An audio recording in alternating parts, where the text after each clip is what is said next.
अंकुश, खाना लग गया बेटा, आ जाओ। कालिंदी नहीं आई? माला गई है कालिंदी को बुलाने। भाई, मुझे कालिंदी को लेकर बहुत चिंता हो रही है। आस्था के गुम होने के बाद उसने तो खाना पीना ही छोड़ दिया और आज लोग के आने से उसकी हालत और खराब हो गई है। और मुझे ये समझ में नहीं आ रहा है कि मैं कालिंदी को संभालूं तो कैसे। आज सुबह ही तुझे समझाया था ना मैंने। अज्जू, आई ने आने से मना कर दिया। मैं उसे ले आता हूँ। नहीं बाबा, आप बैठिए, आई के लिए मैं खाना ले जाता हूँ।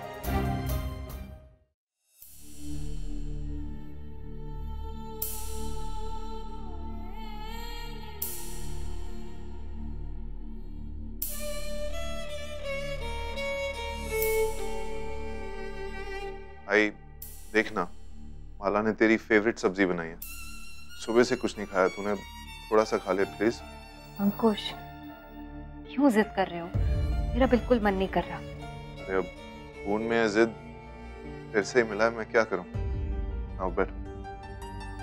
अंकुश,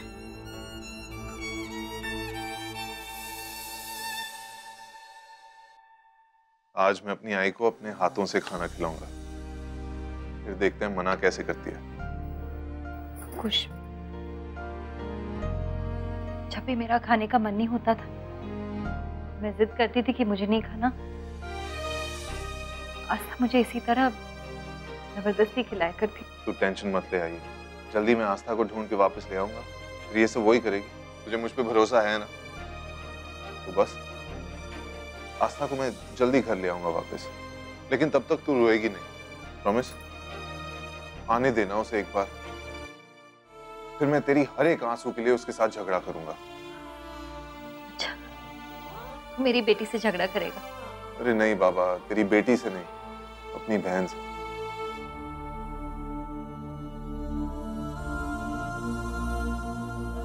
अब तो थोड़ा खा ले, थोड़ा सा आस्था के लिए।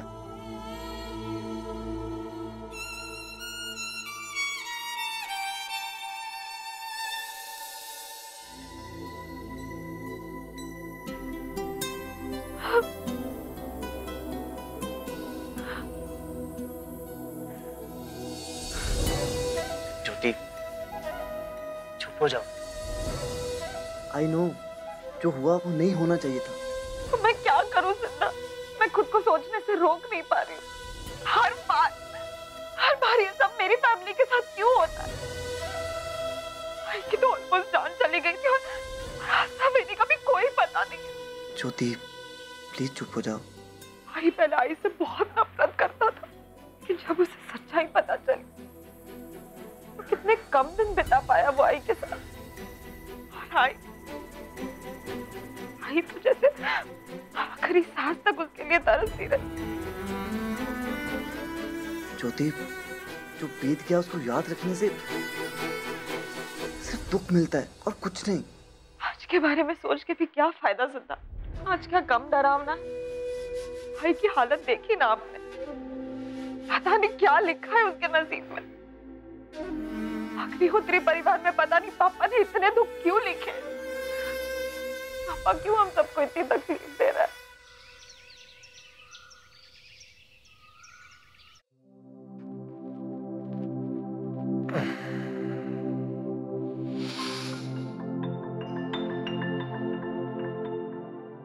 तो मेरा टॉवल और मेरी शर्ट निकालो।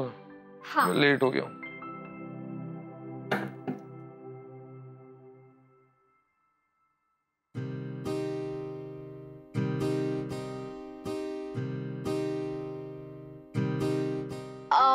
श्लोक, ये लीजिए आपकी ऑल टाइम फेवरेट शर्ट। क्या कर रही हो तुम?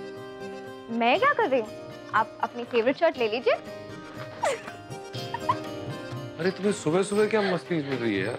बस मस्ती सोच रही है मुझे। आप अपनी शर्ट ले लीजिए। शर्ट दो। ले लीजिए, मैंने कहाँ रोका है आपको? अरे दो ना शर्ट। अरे तुम क्या गरबा खेल रही हो? शर्ट दो। आपको लगता है मैं डरती हूँ आपसे?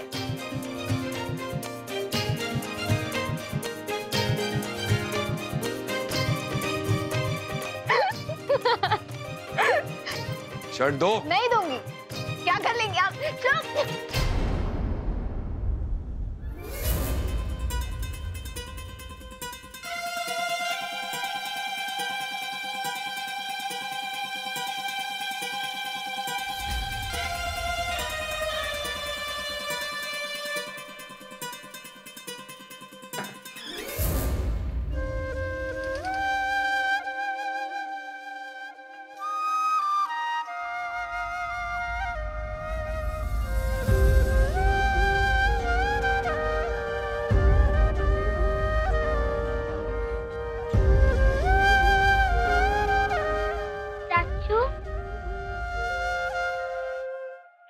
जल्दी चलो, पापा आपका वेट करे और मैं भी आपका वेट कर। देखो मैं तैयार भी हो गई। ठीक है, चाचू को 10 मिनट तो अभी आते हैं।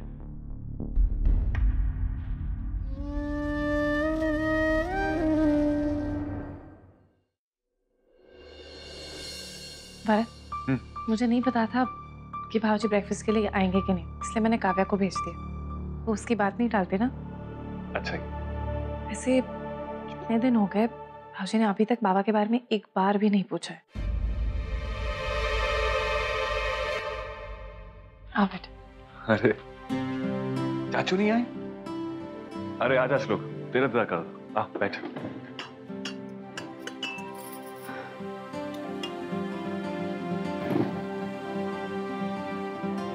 बेटा श्लोक, जो हुआ उसे भूल जाओ। जो अच्छा हो रहा है उस पर ध्यान रखो। शुक्र मनाओ कि जो सब कुछ खो गया था वो वापस मिल गया है। आई।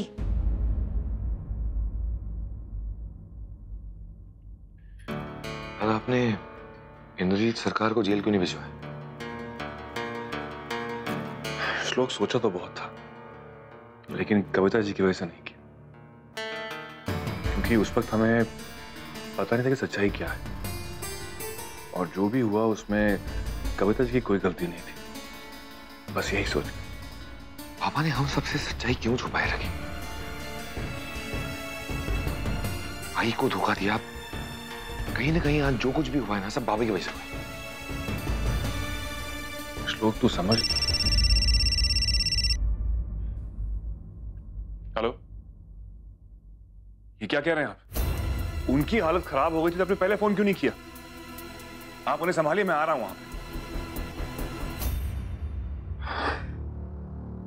श्लोक, जो भी हुआ था उसके बाद में पापा की हालत बहुत खराब हो गई थी। हमें उन्हें मेंटल हॉस्पिटल में एडमिट करना पड़ा था।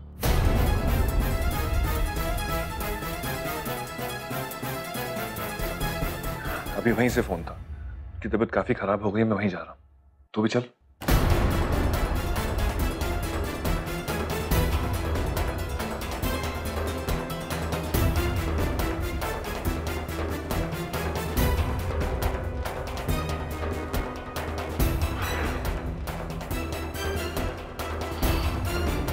चलिए।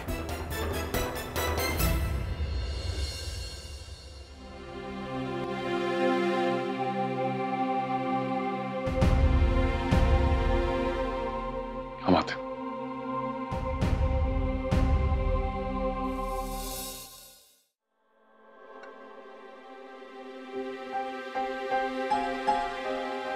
सोजल, क्या सोच रही है? नाश्ता ठंडा हो रहा है, नाश्ता करना। और अब बस कर। हाँ, ये बात बात पे इस तरह से आंसू बहाना। तेरे दुखी होने से कुछ नहीं होने वाला। जो होना था वो हो चुका है, समझी? अपनी हालत देख, क्या हालत बना के रखी है। मैं क्या करूं? पूरे घर में हर जगह पर आई और आस्था की यादें। मैं कैसे ना याद करूं? अपने भाऊजी की हालत देखिए, बेचैन हो गए वो आस्था के बिना। बाबा का तो मानसिक संतुलन ही खो बैठा है। जब घर में कुछ भी सही नहीं है, आराम से बैठ के खा कैसे सकती हूँ? सोजल, जो हुआ, जिसके साथ हुआ, वो उसके कर्मों की सजा मिल रही है उसे। तू कब तक रोती बैठेगी? और तू सोच, अब इस घर में ना तेरी सास है, ना वो आस्था। इस पूरे घर पे सिर्फ तेरा हुक्म चलेगा। तुझ पर रौब झाड़ने वाला और कोई नहीं है। एक बार पहले भी बाजी हाथ आई थी, लेकिन भरत की गलती की वजह से सब कुछ खो देना पड़ा था। अब इतनी मुश्किल से अगर सब कुछ वापस मिला है तो तुझे ऐश करनी चाहिए ना।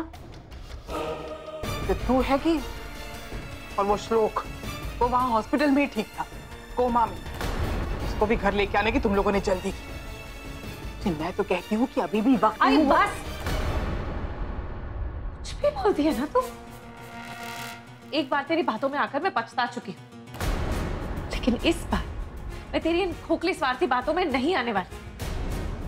तू भी तो एक आई है ना, तुझे तो अपने बच्चों का दर्द समझना चाहिए। तेरा भाऊजी की तरफ देख, मैं बेबस और लाचार हो गए वो आस्था के बिना। मेरे बाबा को गुजरे कितने साल हो गए। कम से कम तुझे समझना चाहिए कि अकेले रहने की तकलीफ क्या होती है। कि नहीं सोजल, सोजल सुन मेरी बात। देख मेरी तरफ, जब मैं दुखी दिखती हूँ, जिसे जाना होता है ना सोजल, वो चला जाता है, लेकिन उससे जिंदगी रुक नहीं जाती। जिंदगी लड़ झगड़ के जीना सिखाई देती है। और मैंने ऐसा क्या कह दिया? बस मेरे घर में मेरे परिवार के खिलाफ मैं एक बात नहीं सुनूंगी। अगर तुझे ऐसी ही बात करनी है तो तेरी वापसी की टिकट कराने में मुझे ज्यादा टाइम नहीं लगेगा, समझ लो।